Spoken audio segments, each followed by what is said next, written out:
After discovering that my flower stand outside the campus gates of Clearview University had been trashed by thugs hired by my husband, I grabbed a vibrant bouquet of red roses and headed straight to that poor student's graduation ceremony.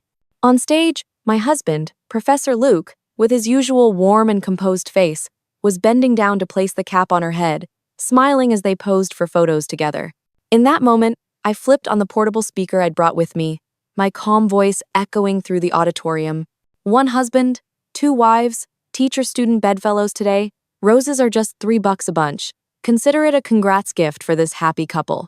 Amid the stunned, wide-eyed stares of the students, the man who always played it cool and collected lost it again, fumbling in panic. Welcome to Grey Wolf Audio. Thanks for stopping by, and don't forget to hit follow so you don't miss any journeys. Now, let's dive in.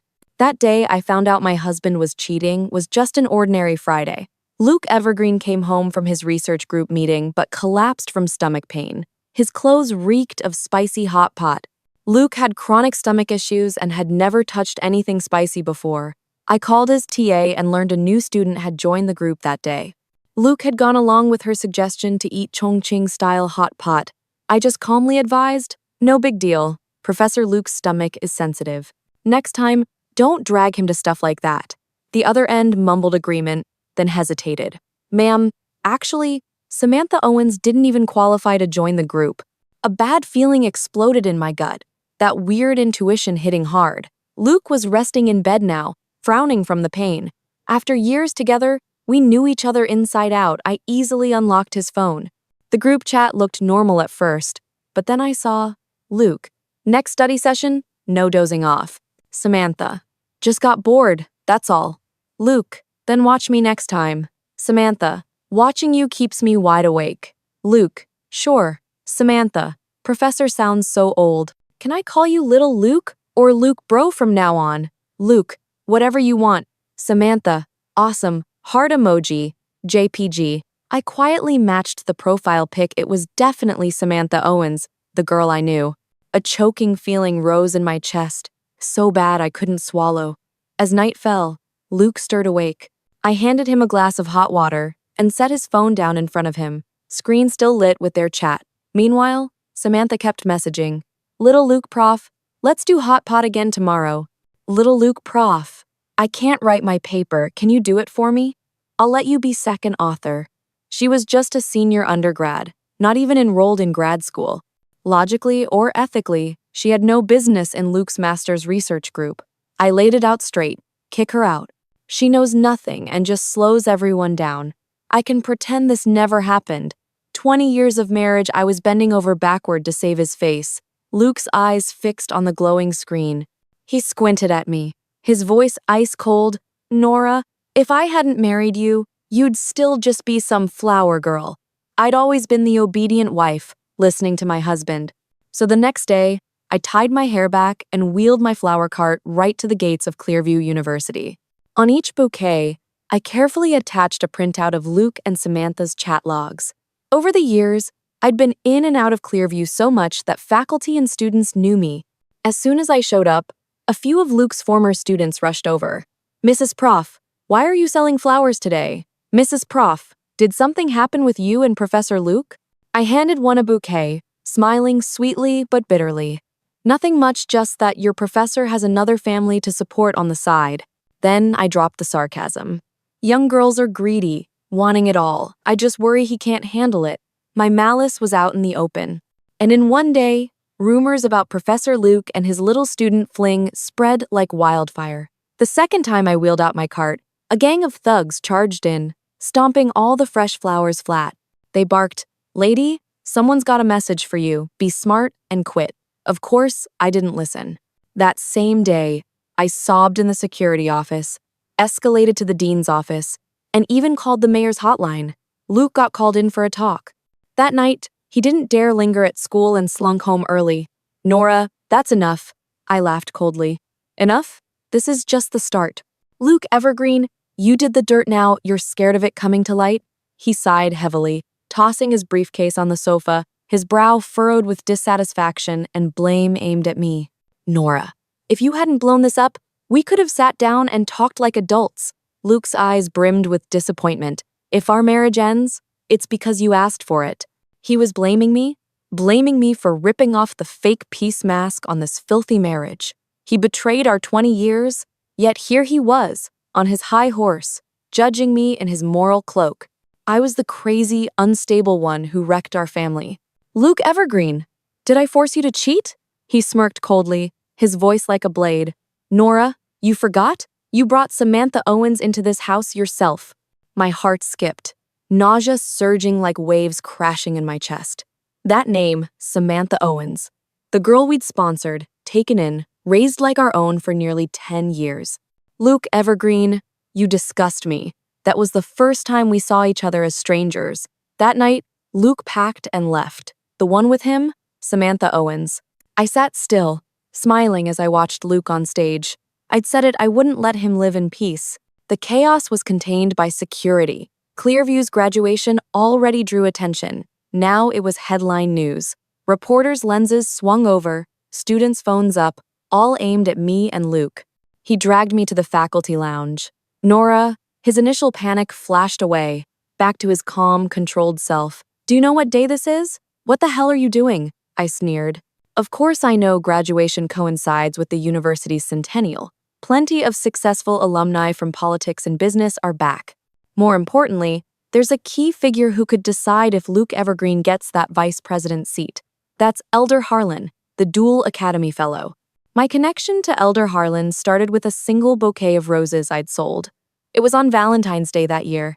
Elder Harlan, buried in research, forgot his wife waiting at home. They say old folks act like kids, they argued. Mrs. Harlan stormed out, stopping at my flower stand. They bickered over the last bouquet of roses. I gave it to her, casually saying, "This is the one your husband asked me to hold for you." Mrs. Harlan softened. Elder Harlan eased up. That's how we met. Mrs. Harlan loved flowers, so every week Elder Harlan stopped by for a bouquet to take home. Until one late afternoon, a drunk guy charged in and wrecked my stand. The first to jump in was Luke Evergreen. He had no fighting skills, got scratched up quick, but his reckless courage scared the guy off. He insisted on staying to help clean up the mess. And right then, Elder Harlan showed up on schedule for flowers.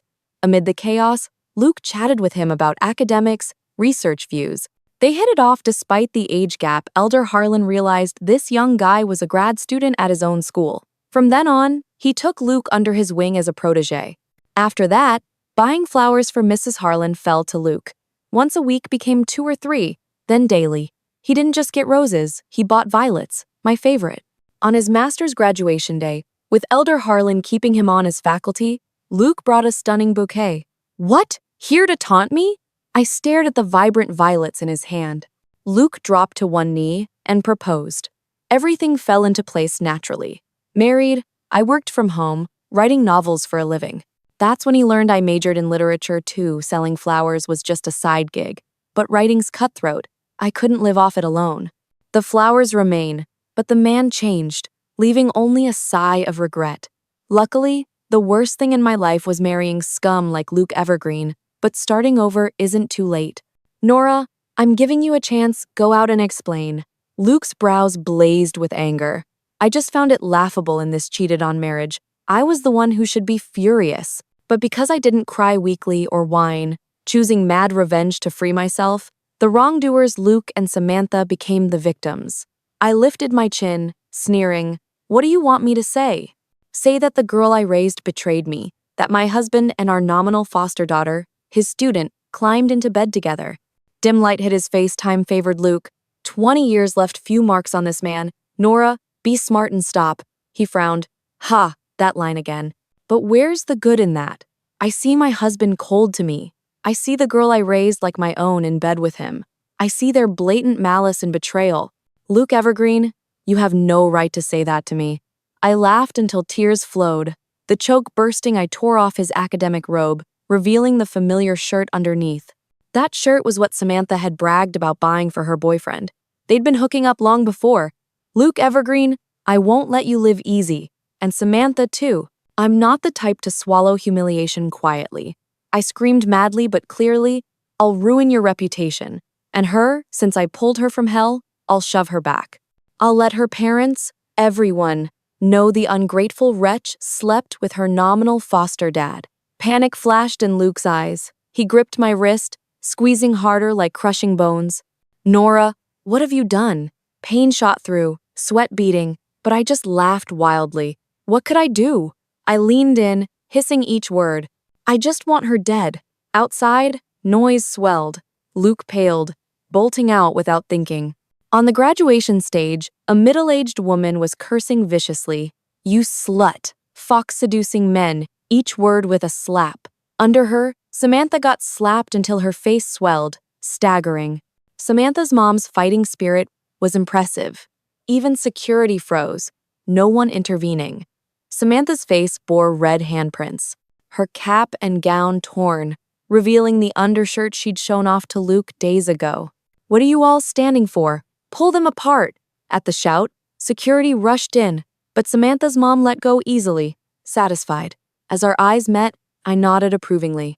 That was enough not too heavy. Even appraisal wouldn't count as minor injury, but at this big ceremony, with hundreds watching, the homewrecker label would stick to Samantha for life. Her bright future slammed shut. I felt lighter. Luke hugged Samantha tight, his cold gaze sweeping me. Nora, you've gone too far. I smirked. Too far? She dared be the mistress, why can't she take a few slaps? He turned to leave with her. Luke Evergreen, carry her out and you'll never wash clean. He froze, not turning, voice hoarse. Nora, isn't this what you wanted? To prove I cheated? That Samantha and I are real? He left, leaving the hall in shambles. Students dispersed, but lingering eyes on me mixed pity, confusion, blame. That whole scene got me nothing but vented anger in exchange. Luke publicly embracing her, like proof. He really turned his back on me for Samantha Owens. In the scuffle, Samantha's mom didn't fully dominate. Scratches marked her face too. She bowed awkwardly, smiling ingratiatingly, her posture and eyes servile. Mrs. Evergreen, I did what you asked about my son's schooling. I nodded calmly. Don't worry. What I promised, I'll do. Samantha's mom's youngest son just started high school. Samantha wasn't her biological daughter, the result of her husband's affair with a village woman. From childhood, Samantha got no love from her, enduring bitterness and humiliation. I met Samantha when she was 10. Her family planned to send her to a factory, her tiny strength feeding the household. During a school visit to help poor students, she knelt before me, her eyes determined, begging to study, desperate to escape fate. In that moment, I saw my young self. If someone had reached out back then, my life might not have been so hard. Thinking that, I became Samantha's shield, funding her education even after learning her background. Hearing she'd slept in a pigsty, I paid her mom and insisted on taking her in. Over 10 years, we weren't blood but close as family. I could accept Luke cheating with anyone, but not the girl I treated like a daughter climbing into bed with my husband. Especially that night, seeing their ambiguous texts, her strutting in skimpy sleepwear, smug and provocative. Nora, sure, you've funded me these years, but the money's all from little Luke Professor. Her disdainful eyes scanned me, mocking. Look at your pathetic state. I feel bad for little Luke Prof, putting up with that. Slap I couldn't hold back, landing one across her face. Samantha wailed, running to tattle to Luke. After, I stared at my reddened hand. In the dull ache, a vague pleasure surged. Turns out, only when they're miserable do I feel better. I pulled her from the abyss, lifted her from hell. So now, I'll personally send her back. Fair's fair, right? Luke stayed by Samantha's side in the hospital for 3 days straight. A few days later, I got a tearful call from Samantha's mom's son. Aunt Nora, you're my only hope. Please save my mom. From his broken story, I pieced it together. Under Luke's manipulation, after Samantha reported to police, the injury appraisal was level 2 minor enough for detention and fines. This morning, she was taken. Luke's people left a message. Confess the backers. Maybe get released. The boy sobbed. Aunt Nora, Mom said she won't rat anyone out. I soothed him, promising she'd be fine. Hitting Samantha's mom was just killing the chicken to scare the monkey. Luke's real target was me. Sure enough, his call came soon. I've squared it with the school. This afternoon, you'll join the press conference, clear everything up. Need a psych eval? I can handle that too. Seems the school was set on covering for him. I chuckled coldly. What if I don't cooperate? In his suppressed rage, Luke warned, Nora, Don't push me. Between us, I don't want to tear away all face. No way back. I laughed to tears. Peaceful now? In the end, I agreed to the press con. On the way, I scrolled news headlines blazed. Truth behind Clearview prof affair, with student wife's extreme jealousy, fabricated stories. Prof's wife kneels to apologize to sponsored student for status. Foster daughter as vent tool. Wife's years of abuse exposed. I entered the packed conference hall, reporters swarming. Flashes blinded me. Mrs. Evergreen, did you really abuse the girl you sponsored? Do all women near Professor Evergreen become thorns in your side? Mrs. Evergreen, per the professor, today you'll clarify and kneel to apologize to the student, true? I smirked coldly. Kneel and apologize? Get your cameras ready, don't miss it if I kneel too fast. I pushed through to the back lounge. There, Luke was gently feeding Samantha water. Her face pale, she hid in his arms at my sight. Mrs. Evergreen, her voice weak and trembling. Little Luke prof just saw I was thirsty. Don't misunderstand, we're nothing. She faked a cough. I raised a brow, sneering. No worries, keep going. If you're hugging that tight, mouth to mouth might be cleaner. Samantha's eyes reddened, retorting. Mrs. Evergreen, I respect you for funding me, but my character won't let you slander me. Little Luke prof and I are purely platonic, no dirty stuff like you imagine. Nora, remember why we're here. Luke set the glass down. We headed to the press table. Samantha grabbed the mic first, playing the innocent victim student. Ma'am, I've always remembered your kindness over the years, but you smeared me and Professor Luke. If you don't serve tea and kneel to apologize today, I'll pursue it fully. A steaming teacup was placed before me. I flung it with a slap, scalding spreading across Samantha's face. She screamed, clutching it, her fragile white flower image crumbling. I casually tossed a stack of photos down. They were nothing but evidence she'd sent me provocative, intimate shots with Luke. If they want a hammer, I'll give the chisel too. Reporters snapped wildly, capturing the scattered, intimate pics. Luke left arm shielding Samantha, right trying to block photos, overwhelmed. Nora, he gritted, shaking with rage. I didn't bother arguing. Turning to a reporter, did you catch me slapping Samantha? He nodded dazedly. I smiled faintly. Send me a copy. Fun like this needs to go viral for everyone to enjoy. This reunion with Luke was arranged by Elder Harlan. Our marriage was something the Harlans took pride in, always saying it started with those weekly bouquets. For years, Elder Harlan mentored Luke. Public or private, he didn't want us making such a mess. Luke, for my sake, end it with that student. You two live peacefully after. Luke stayed silent, downing his drink. He slammed the glass upside down, no face for Elder Harlan. Elder Harlan, thanks for your guidance, but I didn't get here just on you. You know my abilities. He lifted his head coldly. Your health's not great. Stay out of things you shouldn't. Elder Harlan trembled with fury. Luke stood and left abruptly. Reason? Samantha had sent a whiny audio, hungry for his cooking, so he ditched everything for her. Elder Harlan's face went green with anger, shaking. Nora, that bastard, if not for my support, he'd be nothing. I patted gently, calm. It's fine. I don't value him anymore. Elder Harlan sat long to calm his rage. He sighed deeply. I misjudged him. I stayed quiet. The real misjudger wasn't him, it was me, blinded by his looks, ignoring the facade. Compared to Elder Harlan, I spotted Luke as a Clearview student first. I held him back as he left, giving him the chance to meet Elder Harlan. I handed Luke to him. Nora, divorce him. I still have some pull who'd dare gossip if I vouch. I shook my head. No, I won't divorce. Elder Harlan fumed, trembling. Why so stubborn? What's he worth tying your life to? I pursed lips, firm. I can't divorce. I can't let them live easy. I'd never swallow it. My eyes like knives, words laced with hate. I want Luke ruined. That night, Luke brazenly brought Samantha home. She's injured, needs rest, dorm's inconvenient, so she'll stay in your room. He said it like it was obvious.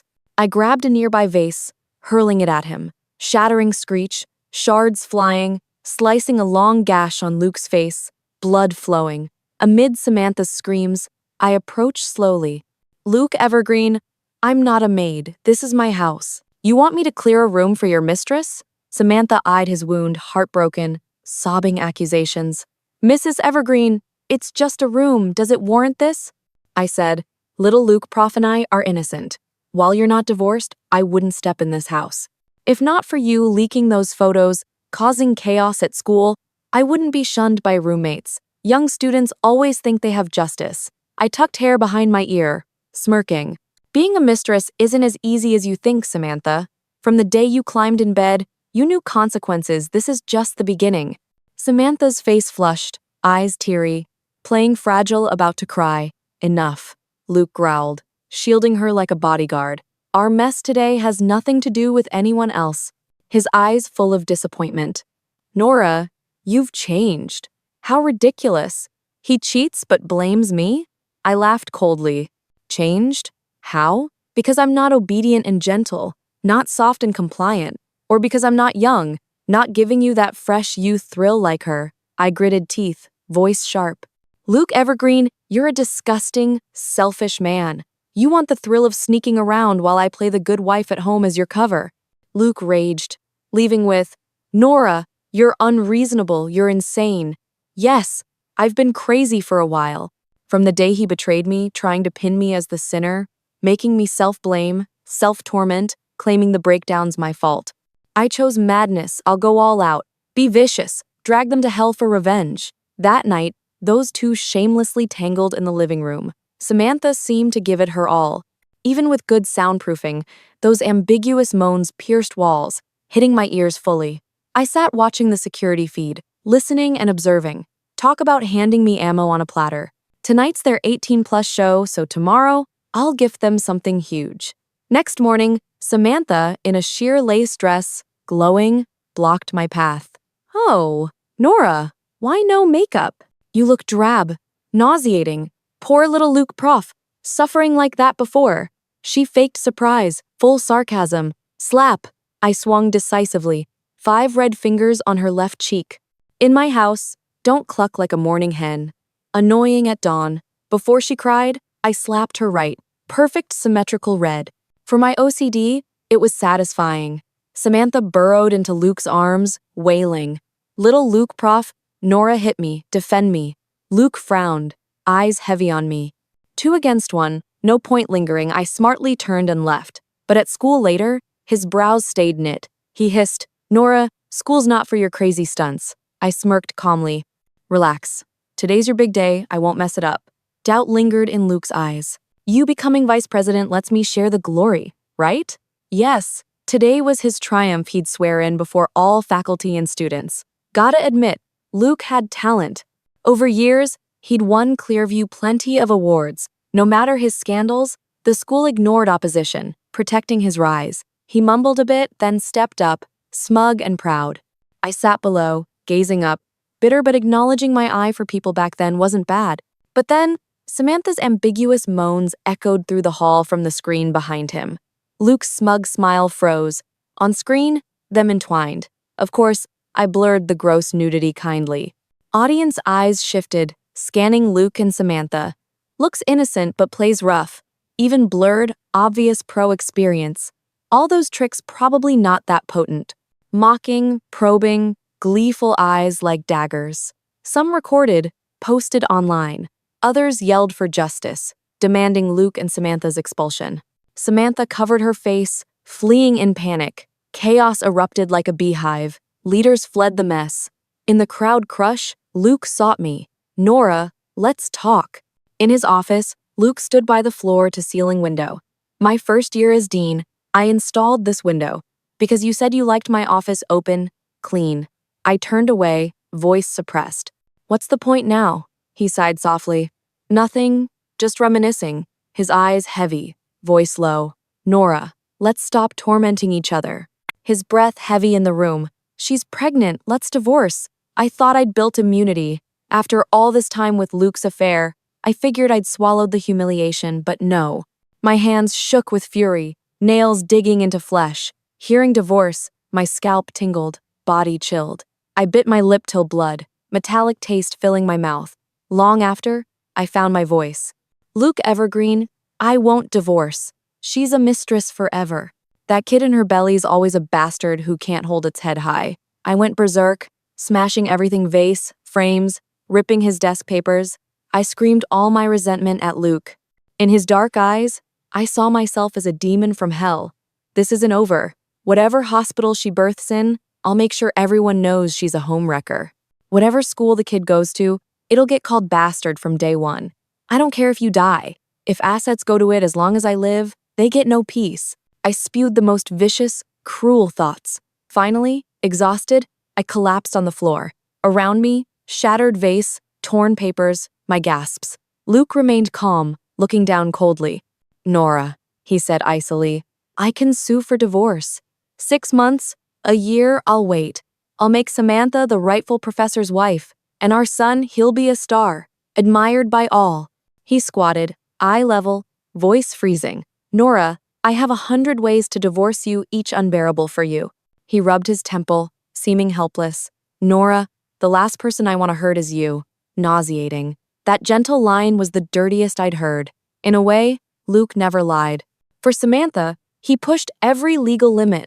The tug of war lasted 30 days. Finally, I signed. Money, house, what I can give, take it. His eyes flashed guilt.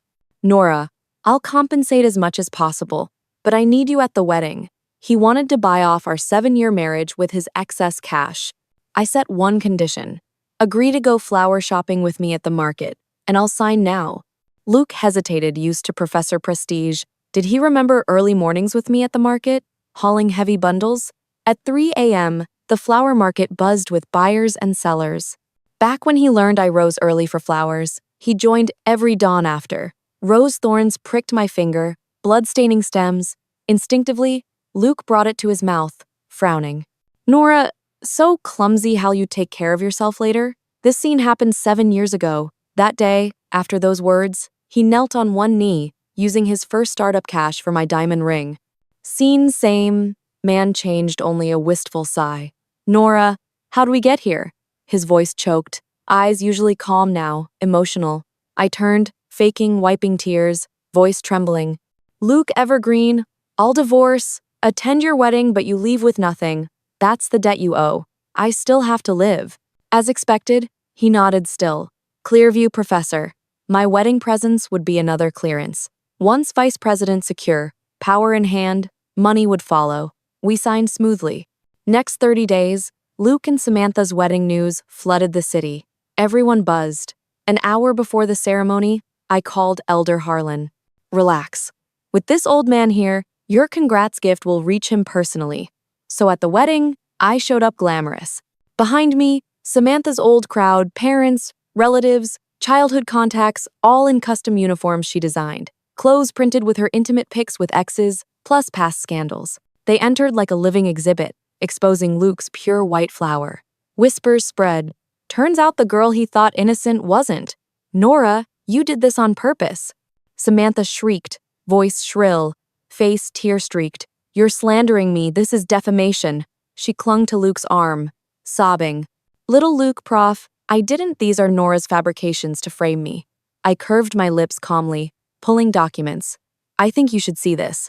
Inside, clear proof. A week before her pregnancy announcement, she tangled with a strange man in a hotel. I locked eyes with Luke, sneering. Luke Evergreen, remember? Our first child I struggled to conceive. I paused, letting tension build, then continued before everyone at the wedding. Because the doctor said your little swimmers are low quality, super hard to fertilize. One sentence turned the wedding into a joke, but for me, such a face slap couldn't end simply. Luke still stunned, his phone rang. He answered, face twisting like he'd swallowed 10 Samanthas. You reported me to the discipline committee. I smiled. Living together over 10 years, I knew him too well. In power and fame's mud, Luke did countless good deeds front for self-gain. What he didn't expect, I'd prepared long ago. I'd formalized adopting Samantha. Legally, she was his nominal foster daughter. Their affair? Father-daughter incest-level scandal? Could Clearview keep such a depraved professor? Luke found his voice long after, eyes hating and confused. Nora, at the flower market you were acting too, right? If any real feeling lingered, he'd see my thorn-prick blood mirrored 10 years ago. Sadly, he didn't. Nora, never thought you'd stoop to such dirty tricks. I laughed mockingly, choking. Luke Evergreen? I'm dirty? What about you? My teeth chattered in rage. I wasn't even out of postpartum, and you bedded her. Holding her, did you feel gross? Tangling with her, did you think of our tiny baby, its fragile body fading from lost life? Spotting their ambiguous chat, I despaired but clung to naive hope. Maybe a slip I could forgive. But in marriage, women turn detectives, like Holmes, opening Pandora's box for truth. I uncovered it all. Turns out, while pregnant, he kissed Samantha under night winds at the harbor. While I miscarried, they spent a night in a hotel. Luke didn't rot suddenly. After that, Samantha vanished from my sight. Luke was selfish and heartless. He never truly wanted her. Samantha's birth mom forced her back to the rural hills. With my money, she'd handle the loose end. Finally, Samantha was married off to a butcher who beat his previous wife to death. I said it, I lifted her from the mountains. I can push her back to hell. After, Luke and I met only 3 more times. First, at Clearview Gates, he got chased by security like a bum. Second, driving home, he huddled ragged at my door. I didn't glance or speak. Third, him in the defendant's box, me in the audience. As Clearview prof, Luke abused fame for shady deals behind scenes. His accomplices, fearing fallout, piled all blame on him first. When walls fall, everyone pushes. As Luke was sentenced and led away, his last gaze on me, lips trembling. Sorry. But did he really regret? No, I knew he never did. If I'd stepped aside for him and Samantha to live legitimately, maybe he'd see her true face one day. But by then, kids in tow, he'd tolerate for them or find more Owens types to fill the void. He'd never admit fault. To him, it was Samantha's seduction, my lack of appeal in marriage, us women not understanding, not cherishing him. Maybe years later, holding another young girl at night, he'd sigh, casually mention, back then, young me betrayed someone who truly loved me. But ultimately, I was just his excuse to brag about past love, proof of his irresistible charm. Post-divorce, I still set up flower stands occasionally. I love flowers. Love the alternate life beyond writing. Once, a reporter interviewed, wanting to chronicle my marriage to Luke. I nodded, agreeing freely. Pages detailed his betrayal, selfishness, baseness. That was the perfect eulogy for our bitter 7-year marriage. I had to nail Luke to the pillar of shame forever, for the world to judge eternally. I don't want him waking regretful at night. Men who betray families never regret losing a woman. But losing money, power, that's fatal pain. I want him tasting total loss, tormented in despair and misery the rest of his days. Closing eyes, our wedding vow echoed. Before God, I vow. In poverty or wealth, sickness or health, I'll love, respect, be faithful to her till death. But real life has no God witnessing, so I'll stand in, granting him poverty, sickness, a wretched life he can't rise from. I specially sent that interview to Luke in prison, where he sat daily at an old sewing machine. Heard he tried suicide with a toothbrush. Failed. Result: vocal cords damaged badly, he lost his voice forever. Hearing that, I set up my flower stand as usual. Only difference: free flowers that day. Fun like this gotta share with the world. Thanks for listening to the story at Grey Wolf Audio. Your support, likes, and shares are our biggest motivation. Don't forget to follow and turn on notifications for new journeys. Love you all. Yeah.